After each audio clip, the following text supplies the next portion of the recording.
नमस्कार दोस्तों, मैं एडवोकेट परवेश कुमार एक बार फिर से स्वागत करता हूं आप सबका आपके अपने चैनल कानून टुडे सुपरफास्ट में। दोस्तों, आज की इस वीडियो में हम बात करेंगे 125 सीआरपीसी के कोर्ट केस में माननीय दिल्ली हाई कोर्ट के द्वारा सुनाए गए एक महत्वपूर्ण फैसले के बारे में। दोस्तों, माननीय दिल्ली हाई कोर्ट ने 125 सीआरपीसी के एक कोर्ट केस में एक अहम फैसला सुनाया है, एक इम्पोर्टेंट जजमेंट दिया है। दोस्तों, अगर आप इस वीडियो को ध्यान से देखते हैं और माननीय दिल्ली हाई कोर्ट के द्वारा सुनाए गए इस फैसले को समझने की कोशिश करते हैं तो आपको पता चलेगा कि 125 सीआरपीसी के कोर्ट केस में एक पति को किस तरह की गलती, किस तरह की बेवकूफ़ी बिल्कुल भी नहीं करनी चाहिए। दोस्तों, अगर 125 सीआरपीसी के कोर्ट केस में एक पति इस तरह की गलती करता है, इस तरह की भूल करता है, तो उसका परिणाम यह होता है कि उसकी पत्नी बहुत आसानी से 125 सीआरपीसी के कोर्ट केस में बिना कुछ साबित करे जीत जाती है और कोर्ट भी आसानी से उस पत्नी के पक्ष में, उस पत्नी के फेवर में मेंटेनेंस का ऑर्डर पास कर देती है। दोस्तों, इस केस का नाम है बबीता बनाम मुन्ना लाल, 2022 दिल्ली हाई कोर्ट। दोस्तों, इस केस में यह होता है कि एक पत्नी कड़कड़डुमा कोर्ट में 125 सीआरपीसी की एक अर्जी लगाती है। वह पत्नी कोर्ट को यह बताती है कि 1993 में उसकी शादी हमीरपुर में हुई है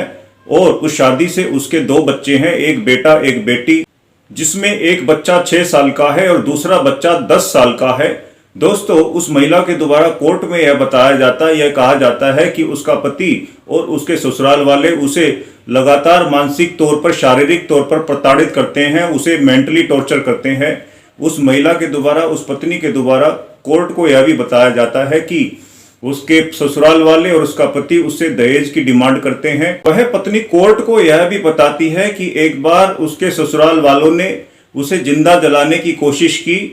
और वह पत्नी कोर्ट को यह भी कहती है कि एक बार उसके पति ने उसके साथ इतनी ज्यादा मारपीट की कि उसका एक कान बुरी तरह से डैमेज हो गया और अपने ससुराल वालों से परेशान होकर, अपने पति के व्यवहार से तंग आकर वह पत्नी आखिर में 12 साल के बाद अपने 2 बच्चों के साथ अपने माँ बाप के घर में रहने को दिल्ली चली जाती है। दोस्तों, 125 सीआरपीसी की अर्जी में वह पत्नी, वह महिला कोर्ट को यह भी कहती है कि वह अपना और अपने बच्चों का भरण पोषण नहीं कर सकती है, इसलिए वह अपने पति से भरण पोषण लेने के लिए, मेंटेनेंस लेने के लिए उस पर 125 सीआरपीसी का दावा करती है। दोस्तों, कोर्ट का नोटिस मिलने के बाद भी उस महिला का पति 125 सीआरपीसी के कोर्ट केस में जाकर अपना पक्ष नहीं रखता है। इसके बजाय वह पति हमीरपुर में ही घर बसाने के लिए अपनी पत्नी और बच्चों को वापस बुलाने के लिए हमीरपुर की कोर्ट में सेक्शन 9 का, हिंदू मैरिज एक्ट की धारा सेक्शन 9 का, या कह लें कि रेस्टिट्यूशन ऑफ कंजुगल राइट का एक कोर्ट मुकदमा अपनी पत्नी पर कर देता है। दोस्तों, दिल्ली से हमीरपुर बहुत ज्यादा दूर है, जिसके चलते वह पत्नी कभी भी दिल्ली से हमीरपुर कोर्ट में जाकर अपना पक्ष नहीं रखती है। दोस्तों, सेक्शन 9 के कोर्ट केस में अपने आप को अच्छा दिखाने के लिए, अपने आप को सही साबित करने के लिए वह पति कोर्ट को बताता है कि वह अपनी पत्नी से, अपने बच्चों से बहुत प्यार करता है और वह घर बसाना चाहता है। वह कोर्ट को यह भी बताता है कि उसकी पत्नी एक मेहनती, एक अच्छी महिला है और पति पत्नी का रिश्ता लगभग 12 सालों तक चला है और इन 12 सालों में उन्हें, उनके रिश्ते में किसी तरह की कोई प्रॉब्लम, किसी तरह की कोई परेशानी नहीं थी। वह कोर्ट को यह भी बताता है कि उसकी पत्नी के माँ बाप लालची किस्म के लोग हैं और अपने माँ बाप के बहकावे में आकर उसकी पत्नी उसके दोनों बच्चों के साथ उसके घर को छोड़कर दिल्ली रहने को चली गई है और उसके बार बार बुलाने के बाद भी वह उसके घर वापस आने को तैयार नहीं है। इसलिए वह घर बसाने के लिए कोर्ट से गुहार लगाता है कि कोर्ट सेक्शन 9 में उसके हक में फैसला सुनाए और उसके पत्नी को आदेश दे कि वह अपने माँ बाप के घर को छोड़कर वापस पति के घर रहने को आए और आकर अपना पत्नी धर्म निभाए। दोस्तों, सेक्शन 9 के कोर्ट केस में घर बसाने का फैसला अपने हक में हो जाने के बाद जब उस पति को यह पता चलता है कि कड़कड़डुमा कोर्ट के द्वारा उसकी पत्नी की 125 सीआरपीसी की अर्जी में उसकी पत्नी के 125 सीआरपीसी के कोर्ट केस का फैसला उस पत्नी के हक में सुनाया है, अब उस पति को उसके बच्चों को मेंटेनेंस देना पड़ेगा, भरण पोषण देना पड़ेगा। तो अपनी जिम्मेवारी से बचने के लिए वह पति उसकी पत्नी के 125 सीआरपीसी कोर्ट केस के आदेश को सेशन कोर्ट में चैलेंज करता है। वह कड़कड़डुमा सेशन कोर्ट में गुहार लगाता है कि कड़कड़डुमा सेशन कोर्ट उसके पत्नी के 125 सीआरपीसी के कोर्ट मुकदमे को खारिज करे,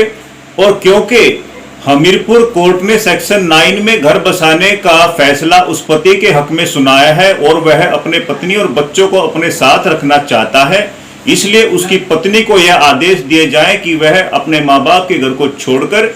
उसके साथ उसके घर रहने को चले। दोस्तों, कड़कड़डुमा सेशन कोर्ट उस पति की अर्जी को खारिज कर देता है और उसे यह आदेश देता है कि उसे उसके बच्चों को मेंटेनेंस देना पड़ेगा, भरण पोषण देना पड़ेगा, वह अपनी जिम्मेवारी से पीछे नहीं हट सकता है। इसके बाद वह पति सेशन कोर्ट के आदेश को माननीय दिल्ली हाई कोर्ट में चैलेंज करता है। वह दिल्ली हाई कोर्ट में बताता है कि क्योंकि हमीरपुर कोर्ट ने सेक्शन 9 में घर बसाने का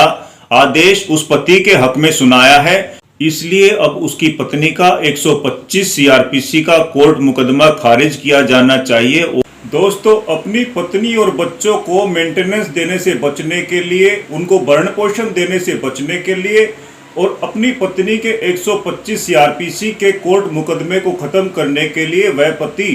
अब हाई कोर्ट में यह कहता है कि उसकी पत्नी शुरू से ही गलत कैरेक्टर की महिला है। यही नहीं दोस्तों, वह पति कोर्ट में यह भी कहता है कि उसके बच्चे उसके नहीं हैं, उसकी दोनों संतान उसकी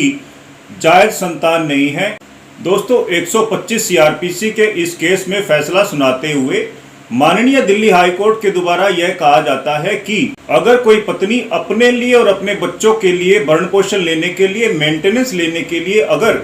अपने पति पर 125 सीआरपीसी का कोई कोर्ट केस करती है, कोई कोर्ट किसी पत्नी को मेंटेनेंस देने से, भरण पोषण देने से तभी मना कर सकती है अगर उसका केस 125 सीआरपीसी के क्लोज 4 के अंतर्गत बताई गई शर्तों के अंदर आता है। दोस्तों, 125 सीआरपीसी के क्लोज 4 में कुछ शर्तें बताई गई हैं। अगर किसी पत्नी का केस उन शर्तों के अंदर आता है तो कोई कोर्ट एक पत्नी को 125 सीआरपीसी में मेंटेनेंस देने से मना कर सकती है। ये शर्तें इस प्रकार हैं। अगर कोई पत्नी शादीशुदा रहते हुए भी किसी अन्य पुरुष के साथ उसके अवैध संबंध है, या वह पत्नी एडल्ट्री में रह रही है, या कोई पत्नी अपनी मर्जी से अपने पति के घर को छोड़कर बिना किसी ठोस वजह के, बिना किसी उचित कारण के अपने पति के घर को छोड़कर कहीं रहती है, या कोई पति पत्नी आपसी सहमति से, म्यूचुअल कंसेंट से अगर रह रहे हैं, तभी कोई कोर्ट किसी पत्नी को भरण पोषण देने से, मेंटेनेंस देने से मना कर सकता है। दोस्तों, इस केस में फैसला सुनाते हुए माननीय दिल्ली हाई कोर्ट के द्वारा यह भी कहा गया कि जब उस पति ने हमीरपुर में सेक्शन 9 का कोर्ट केस किया था तो वहां पर वह पति कोर्ट को यह बताता है कि उसके और उसकी पत्नी के रिश्ते 12 सालों तक ठीक ठाक थे, किसी तरह की कोई समस्या नहीं थी। उस कोर्ट में वह पति यह भी कहता है कि वह अपनी पत्नी और बच्चों से बहुत प्यार करता है और अपनी पत्नी के साथ घर बसाना चाहता है। उस पति के बयानों से खुद ब खुद ये साबित हो जाता है कि वह पति झूठ बोल रहा है और अपने पत्नी और बच्चों को मेंटेनेंस देने से बचने के लिए ऐसे गलत सलत आरोप लगा रहा है जिन्हें वह खुद साबित नहीं कर सकता है। और दोस्तों, माननीय हाईकोर्ट ने यह भी कहा कि क्योंकि उस पति ने उसकी पत्नी पर कैरेक्टरलेस होने के आरोप लगाए हैं, उसके बच्चों पर उसकी संतान ना होने के आरोप लगाए हैं, इस केस में अब उस पत्नी को मेंटेनेंस लेने के लिए, भरण पोषण लेने के लिए कोर्ट को किसी भी उचित वजह बताने की जरूरत नहीं है कि किस वजह से वह अपने पति के साथ नहीं रहना चाहती है। अगर किसी पत्नी पर इस तरह के गंभीर आरोप लगाए जाते हैं जिन्हें उसका पति साबित नहीं कर सकता है, तो ऐसी पत्नी को कोर्ट में कोई कारण, कोई उचित वजह बताने की, साबित करने की जरूरत बाकी नहीं रह जाती है कि किस वजह से वह ऐसे पति के साथ रहना नहीं चाहती है। वहीं दोस्तों, इस मामले में माननीय हाईकोर्ट ने यह भी कहा कि अगर वह पति हमीरपुर कोर्ट में सेक्शन 9 के केस में अगर यह बात ना छुपाता कि उसकी पत्नी ने उस पर पहले से ही मेंटेनेंस लेने के लिए 125 सीआरपीसी का कोर्ट केस किया हुआ है, तो इस बात की पूरी संभावना थी कि हमीरपुर कोर्ट के द्वारा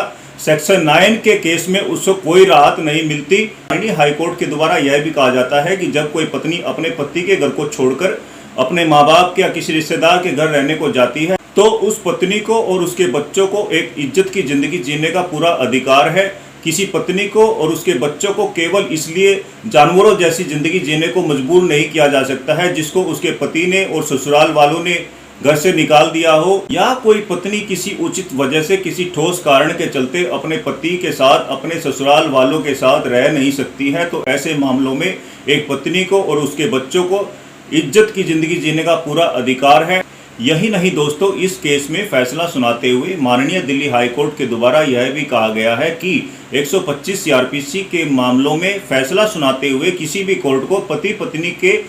पत्नी के बीच की लड़ाई झगड़ों की गहराई में नहीं जाना चाहिए। इस सीआरपीसी में कोर्ट को फैसला सुनाते हुए केवल एक ही बात देखनी चाहिए कि यदि कोई पत्नी अपने पति के साथ नहीं रह रही है, अगर कोई पत्नी अपने बच्चों के साथ अपने पति के घर को छोड़कर अलग रह रही है, और अगर कोई पत्नी कोर्ट में साबित कर देती है कि वह अपना और अपने बच्चों का भरण पोषण नहीं कर सकती है, मेंटेनेंस नहीं कर सकती है, तो ऐसे में किसी भी पत्नी को यह पूरा अधिकार है कि 125 सीआरपीसी में अपने पति से मेंटेनेंस का दावा कर सकती है। उसे अपने और अपने बच्चों के लिए भरण पोषण लेने का पूरा अधिकार है। 125 सीआरपीसी के कोर्ट केस में अगर कोई पति यह कहता है कि वह बेरोजगार है, वह काम नहीं कर सकता है, नौकरी नहीं कर सकता है, तो ऐसे में एक पति के ऊपर यह भी जिम्मेवारी है कि अगर वह शारीरिक रूप से स्वस्थ है,